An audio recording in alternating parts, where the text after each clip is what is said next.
Hello everyone, welcome to the third episode of the Sincera in Conversation series. Today we're very excited to be joined by HR expert BINA BRIGGS from Plain Talking HR. We'll be talking about everything business related and HR related, from culture to social media to things that happen within a business where you need help from a HR expert. So without further ado, a very warm welcome to BINA BRIGGS. Thank you for joining us. Thank you for inviting me. It's Pleasure. Wonderful. Thank you very much. I guess if you just start by introducing yourself, Yeah, sure. your business, how you got into HR. Okay. Yeah. Right. First of all, I'm BINA BRIGGS and my company is called Plain Talking HR. I am a partner in the business. My partner is Bronwyn Philpott, and basically it was Bronwyn's baby. Back in 2008, she was starting the business on her own, and I've known Bronwyn now for nearly 24 years. Next year we're going to celebrate our 25th Wow. of knowing each other. Wow. Bronwyn used to be the HR director for Monarch Airlines, Monarch Engineering, aircraft Amazing. engineering at London Luton Airport. But she was obviously the national HR director for Monarch, and I was the HR manager for London Luton Airport for a long time. Amazing. And Is that where you met? That's how we met, as opposite numbers on the airport. Yeah. You would know each other. Of course. And so when Bronwyn was starting her business, I just bumped into her at one of the colleges where we both used to be on part of the industrial board as employers. And she said she was she was leaving Monarch and she was starting her own company, but she hadn't started trading yet. So I thought, right, okay, that sounds interesting. I wasn't quite sure. I hadn't thought about it before, but I thought, that sounds interesting. So we said, we'll keep in touch.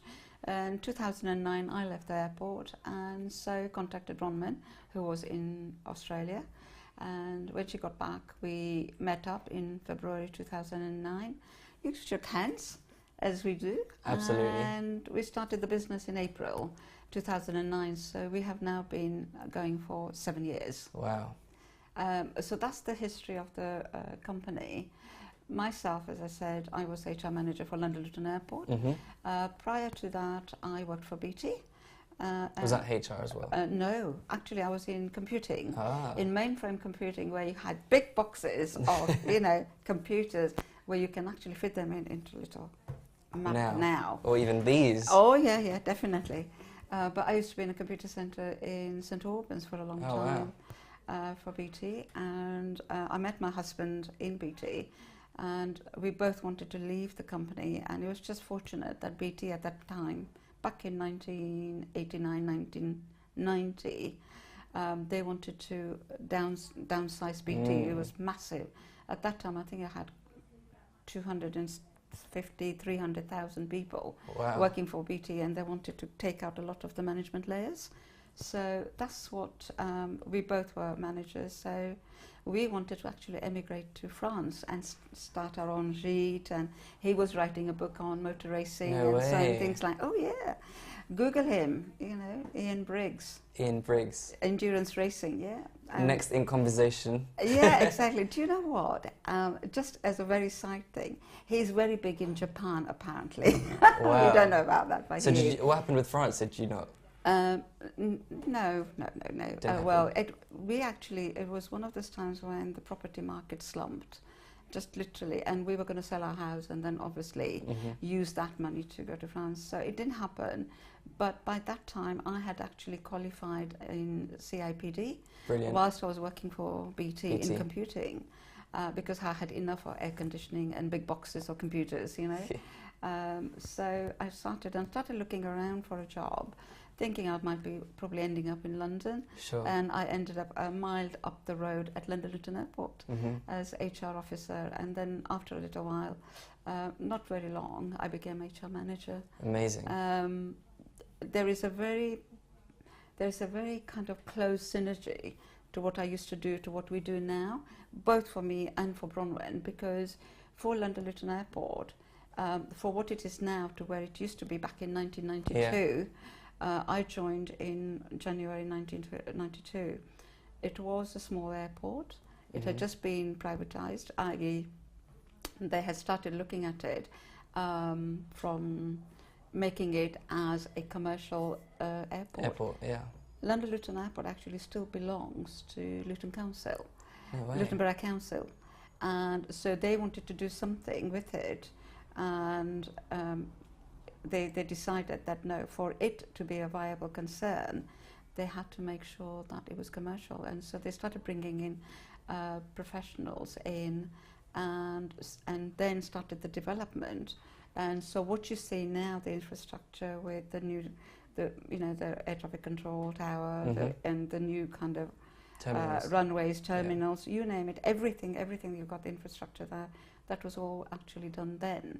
Wow. And so a number of the departments on the airport, actually most of them apart from the shops, were under the airport, which meant that I used to look after about 900 staff at one point. Wow. And as different as air traffic control on one side, porters and cleaners on the other, everything in the middle, airport operations, Wow. security, fire service, Yeah, yeah. and then obviously the head office groups. Each group of people being completely different Different in their terms and requirements. conditions, the type of people, the kind of, their experience, or the functions they were carrying out. Sure. They could easily be unique small businesses. Yeah. And Bronwyn had the same thing, because she was aircraft engineering. So if you can imagine that, and an airline, you got cabin crew and the pilots on one side, aircraft engineers. Absolutely. So it's kind of, so for us, when we started the business, a lot of people were saying to us, you should be just in your niche, just do aviation and that's it. And we said, no, actually a business is a business is a business. You are typically, you are media, marketing, whatever. Yeah. The fact is, you are a specialist in your business. I need to understand your business, but I don't need to run it. Absolutely. I need to know where your people issues are, what are the things that matter to you, and so HR is HR. Absolutely. Absolutely. Amazing. And so that's where the journey began. The journey began. Love it, love it. Facebook, I hope you can hear us. If you can, please like or comment. We have our marketing executive, Kaya, here looking out for any questions as well. So anything you have HR related, whether you're a startup or an established business, please fire away and we'll make sure that's answered before the end of the session. So my next question is about startup businesses. Yeah. What does HR mean for them? And why is it so important to have the correct, procedures and contracts and all that put into place at the start? Okay. A lot of the times, this is we have these conversations quite often with a number of people who come to us, and they say, and funny enough, yesterday I was at Luton Hoo for lunch, a networking lunch, and there was a lady sitting next to me, and her husband has got an estate agency, and she said that they need HR support, but they have spent a lot of money on the refurbishment and everything else, so I'm not quite sure what will happen and spending the money on people. And I just said, actually, if a business owner understands that your people and everything else that you invest in your business go hand in hand. Absolutely. If you want to grow, if you want to be a sole trader, fine, no problem. You invest in your equipment, on your infrastructure, on your vehicles, whatever. You don't need to invest in the people. But if you want to grow, which most businesses do, yeah, absolutely. Then it's critical, just like you put everything else in place for your own business. So when you started your business, the foundation for your media and your equipment and what you needed, how you needed to do things, the procedures, who you contact, how you contact, everything. It had to be just right. Yeah. Exactly the same with people, that, if you build the foundation right, get somebody like us in and talk to us, we know about people. So we can then actually make sure that you have the same foundation. And once you've got that in place, then you don't need to worry about it. Because then it just kind of goes up. And I'm sure it'll cost you in the long term to go back and try and resolve anything that happens. And we have a number of clients who have managed without HR for a number of years, and they say, yeah, we're fine, but then they hit a problem, or they've grown so fast that they can't manage it themselves. Sure. But then what it happens is you are then kind of unbreaking. You have to break the mold first, and then rebuild it. because there will be a number of things that have crept in. There might be, kind of procedures, or there may be practices, or there are things that have never been addressed. For instance, one of the classic things is performance appraisals. A lot of small companies don't do that, because they say, oh, we're fine, we don't need to worry about them. But what happens is that employees actually need to know how they're doing. Of course. They want to know whether they're contributing correctly, and they are actually going in line with your growth and with your vision of where you want to be. Yeah, of course, of course. Because it's good for both parties. Both parties need to know. And most small companies have very dedicated, committed workforce, employees, and they become like families. And what happens there is then that the owner, the MD, like yourself, you become very close to your team. Absolutely. Because day in, day out, you all have the same vision, you're sharing your vision, you're sharing, where you want to be, and you're doing it together, growing the company. Absolutely. So it becomes sometimes very difficult then to separate that from the fact that actually there are things that need to be in place. At the end of the day, absolutely. It's the conduct and appraisals. It could be things like, how do we build a good culture in this business?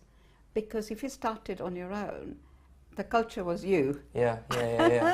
But But then as soon as you got the first employee, it became company with a culture. So what are you going to impart? What are you actually going to bring in? How are you going to make sure that you cultivate that culture, that you feed it, you actually make sure that it is the right culture? This is where sometimes it goes wrong, because either the owner is too soft, because as I said, you see it all as family, and you let it just slip, or sometimes, because you're so passionate about your business, you can't see why everybody else can't be as passionate as you. Yeah, of course, but I understand. Do you completely get it. But there is a balance, and yes, they are passionate, but then it's probably communication. Absolutely. Or you haven't actually shared exactly what it means to you, and how they should be coming along on board. And so these are the number of things that we help people. Amazing. We help the owners, we help the employees. That brings us nicely onto the next thing, which is company culture. That's so important to me for Sincera. Everyone here knows that. I should have introduced you guys. I've got Emmanuel and Ayla on the camera. Hi. And Kaya doing some tweeting and Facebooking with you. And all of these guys here, they know how important the culture is for me as the business owner. We want huge smiles. We want when someone walks into the office to be roaring and, give them a hug or, high five, whatever it is. But obviously at the end of the day, the work needs to be done. Those things need to be done. And that's so important as company culture. What are your thoughts on that? Company culture is, as I said, if you're a small company, start from a large companies, multinationals, so you think about the culture of Virgin Media, or you think about EasyJet when you first started. Everybody was going, it's the new block on the kid. New kid on the block, and the other way around. But the fact is, it was so revolutionary, people couldn't grasp it. Because, people were used to having traditional airlines and all that kind of stuff, and suddenly EasyJet comes in, and Ryanair comes in, although that, they obviously taken the model from America, but nevertheless, suddenly the culture, at the beginning, it was brash. It was very brash. It was the new kid on the block. This is how we do it. And I can tell you a little bit about it because of my experience, that, they used to have meetings. I mean, everything was scanned, so there was no paper. They said, we want paperless office. I'm sure, I don't know now, but that's how they wanted to start it with. So everything used to get scanned, whatever. But also meetings. Stalios used to say, right, meetings are standing up. That was kind of never heard of, because he said, if the meeting should take 10 minutes, not going to take 11 minutes. And if people are standing, they'll have it in 10 minutes, gone. Absolutely. Yeah. But that was the culture, that was that culture. If you think about the cultures of any good companies, any company, whether it's made an impact, the culture has actually come from the top. Yeah, I was just going to ask, how, for a startup business, how do you figure out what the culture is? So when you look at the bigger guys, then you come down to yourself. What you have to think is what you just said. I'll listen to you. I want my guys to, greet everybody when they come in and give them a hug or a high five. Well, what you're talking about is that's you, and you're promoting them through your team. So that's who we are. We like to welcome people in. When you answer a telephone, it's simple things like that. The culture is what makes you tick. Yeah. It should be automatically ingrained in you. So for instance, our culture is, we keep saying to people, we are plain. We're just plain talking, very straightforward. You see what you see is what you get. Yeah. We're extremely practical, and you've had this experience. Of course. And pragmatic. So those are our values, and those are, I think, that's our company culture coming through. And it 100% shines through, which is amazing. So company culture, you have to think about it. I think as a small company, often people think, we are providing a service, and our service is good, but then you have to actually go back a step and look at, is that actually what all your employees know, they feel, they live it? Because it's no good you doing it and nobody else does it, but also them not understanding what the culture is. What is it that you want the world to know you as? So is this Sinchera who always says high five, or is this Sinchera who, when we ring up, of course, they're media people, so they're all kind of quite buzzy, but they don't actually give us the warm feeling of wanting to be with them. And it is difficult when you're growing as well, because it's easy when you have 2 or 3 or 4 people, but when you have 20 people, and number of our clients are 20, 30 employees, some have a couple of hundred. Yeah. By that time, by the time you reach the 20 mark, you should have really established who you are as a company. It's. I always go back to your family. Think about your family. Each family has a unique identity, doesn't it? Yeah. And so you actually belong to that. So your culture has come from your parents, and it's ingrained in you. Yeah. So the way you are brought up, that's the way I look at it. The way you're brought up is the way you will be in your life as you go ahead. Same thing. You are the parent of this company now. Of course. It's your duty, responsibility, to actually bring on board, your team, and promoting that culture and making sure that it works. Amazing. So once you get bigger, it doesn't matter because it's already there. Yeah. Amazing. One of your other services is pay-as-you-go HR, which I love the concept of, and also the retainer, which we're on as well, which we find super helpful. But tell me more about the pay-as-you-go, because I think for startups, who don't have a lot of budget or funding, that's a brilliant idea. We've always done that. We started in the deepest of recession you can think of, April 2009. Oh my God. So one of the reasons we thought, right, how can we attract people? And again, just going back to the concept of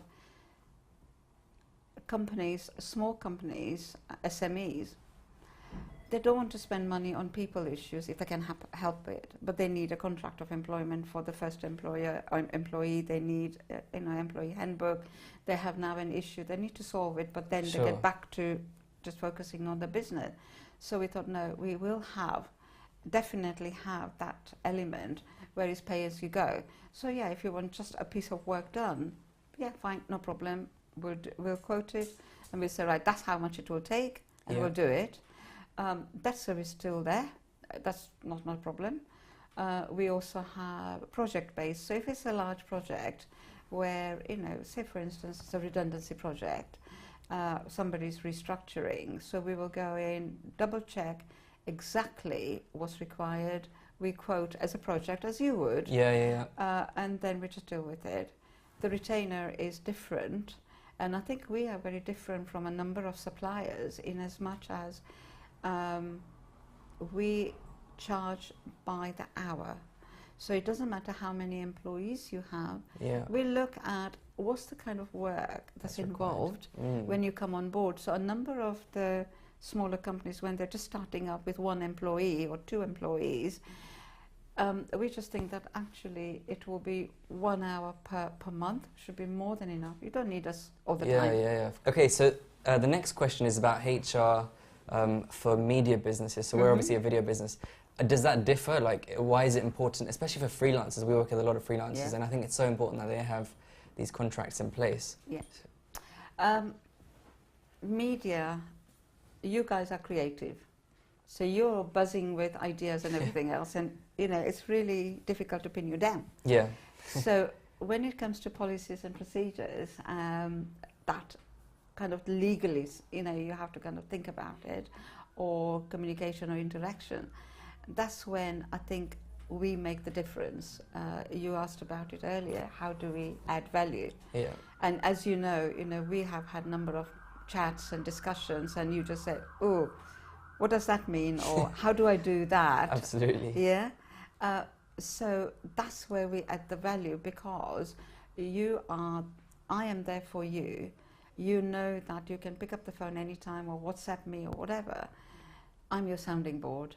I am your reality check that you're doing it right. Yeah. You know what to do, but it's just you need somebody there. Just to reassure. To reassure, but also just making sure that you are actually sticking to the compliances. So that is really something that we do with every business. And as I said, you're passionate about your business, so you're the specialist in your business. I need to understand where I can fit in. I'm your HR department. At the end of the day, plain talking HR is your HR department. If you were a large company, they would be sitting here in your building. It just happens to be that we're a few miles down the road, but that's exactly how it should be, and it is. Freelancers, I think a number of small and medium-sized businesses don't understand that, yes, if you have an employee, you want them to have all the right terms and conditions in which to be employed by you. However, if you are a subcontractor or a freelancer, they're working on your behalf. They are working under your umbrella of Sincera, for instance. Are they actually doing all the things that you would like them to do? Are they actually presenting you out there and representing you out there in the way you want them to be? And whatever about the arrangements about payments or how they work, travel, all of these little things, and their conduct actually, because that should be very important to you. What happens if you have a freelancer who you put on an assignment and they turn up drunk? Yeah. Or they've had a real massive hangover that morning. It's a 7 o'clock shoot in central London, and so what? Nightmare. What would you do if you haven't got any agreement in place? You haven't really got a lot to do other than say, right, I'm not using you anymore. However, there is no comeback. There is nothing for you to say, hey, look at this agreement. It says on there, it's in black and white, that if you don't do certain things, and if that person was your employee, you would be looking at going through a disciplinary route or something like that, investigations and everything else. So you have got some kind of a recourse. But if it's a freelancer, we have nothing agreed between you on terms of business, as it were. You are nothing to fall back on, and we can help you with all that. Of course. Amazing. And then the next question takes us on to marketing. So how do you find social media for your business? Has it brought you results? And obviously I know you guys have video as well, so talk to us a little bit about how did we meet? Social media. Twitter. Twitter. There you go. Do Absolutely. I need to say more? No. No. When we started the business, we had a coach, and she said to us that one thing you must do is go on social This media was and Twitter. 2007, so yeah. 2009. 2009. When is it all exploding? In 2009, and she said, first thing you must do is you must go on Twitter and use all the social media, Facebook, LinkedIn, so on and so forth. And I just say that I got hooked on Twitter. Of course, I do LinkedIn, I do Facebook, not to the extent that you do, obviously. We probably need some help, I think. But, you know, it has given me a lot. And I used to belong to BNI as well for a number of years. And at that time, Twitter was really the hot issue, the hot potato. It's just kind of burst on the scene.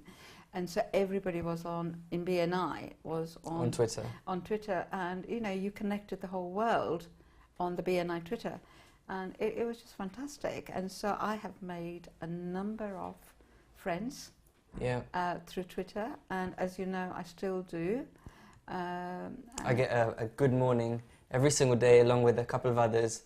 From and the big hugs. Without fail, hugs and tweets and good mornings. I haven't done that today, but yeah, it will. We did get a good afternoon today. You'll get good afternoon, big hugs, surely. But it is, and you know, business-wise, what it has done is promoted our name out there, and of course, you know, at the end of the day, you want clients, and we've had clients. We had a referral last night through Bed's Hour. And you know, I'll be following that through over the next day or so. But I think the world is so now that is so small, but it's all hanging on it's all hanging on from here. Social media, exactly. And so, you know, for a business, you can't actually not be part of it. You're leaving a lot behind if you're not. Exactly, and it's good fun.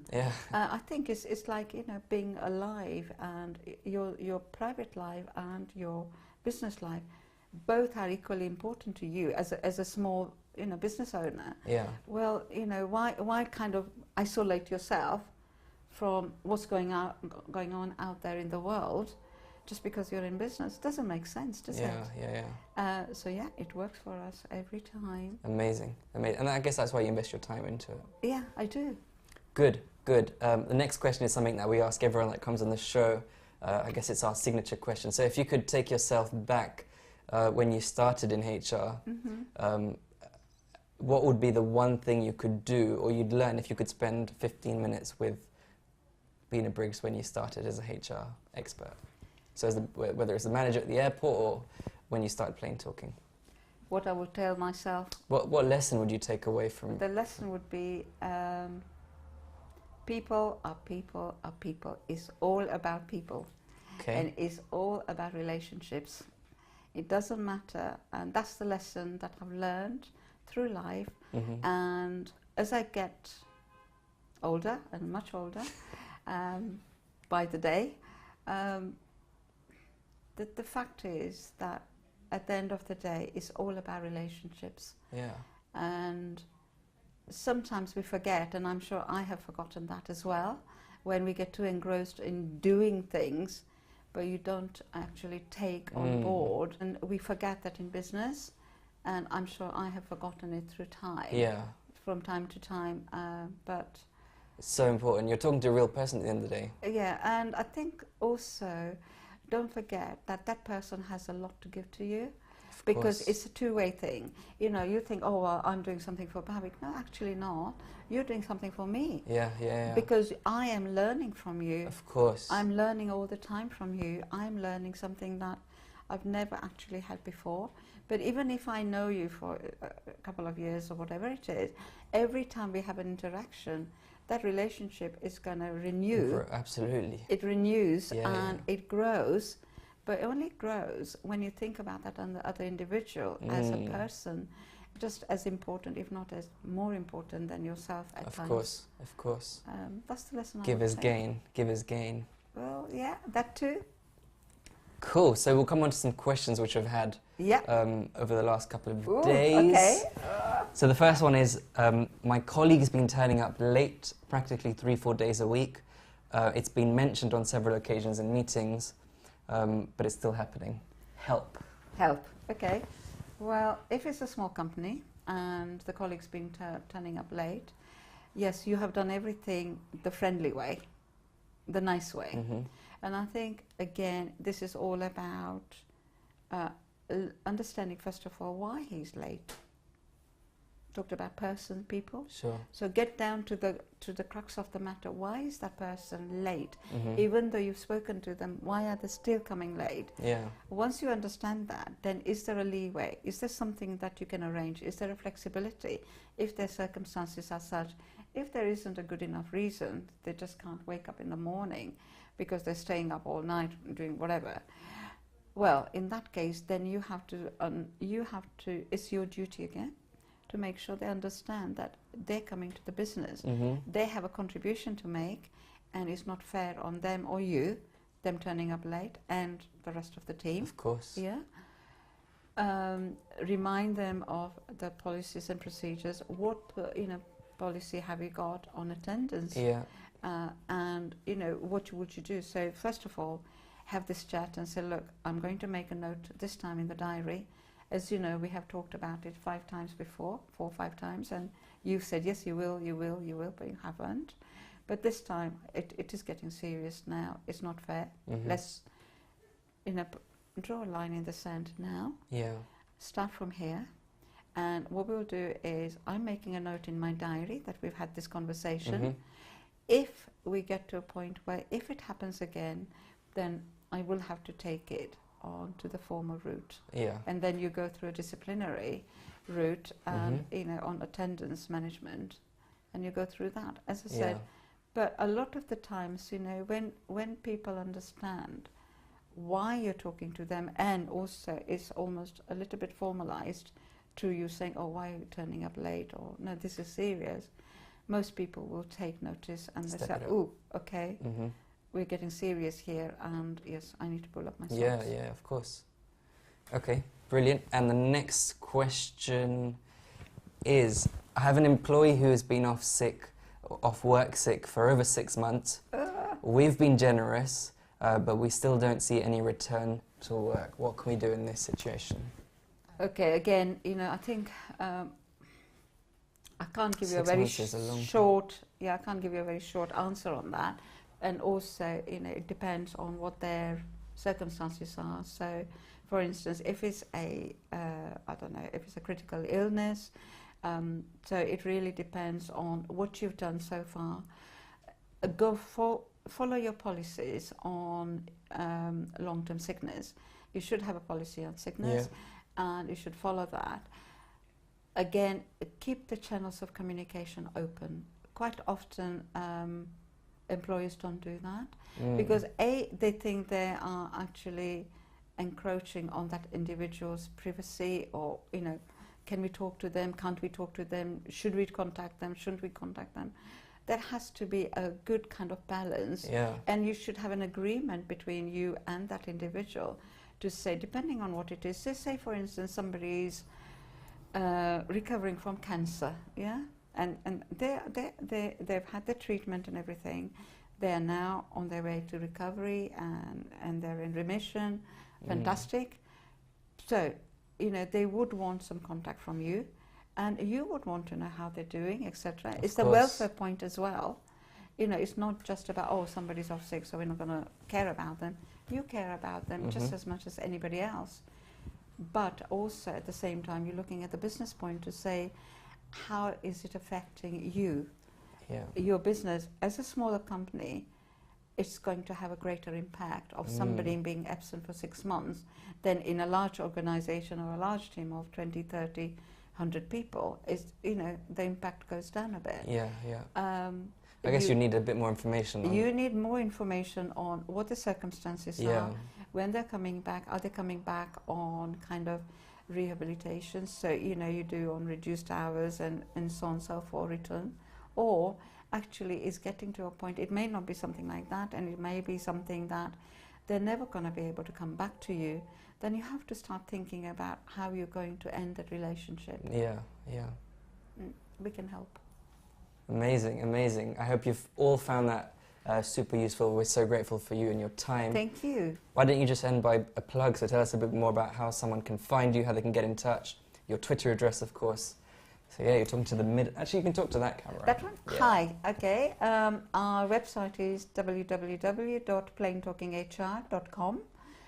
You can find me on Twitter. Is literally at plaintalkinghr. You can find us on Facebook. Again, is plaintalkinghr. All the contact details are on our website, on the Twitter handle, and the Facebook.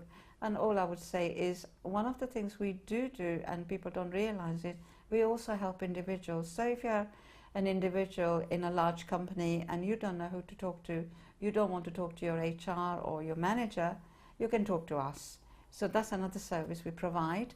But for small and medium-sized companies, doesn't matter what it is, we like to talk to people, and you know, the first hour or first conversation or even a couple of conversations, we don't charge. We like people to come to us naturally. They need to feel comfortable for you to be able to say, yeah, I think we can do business.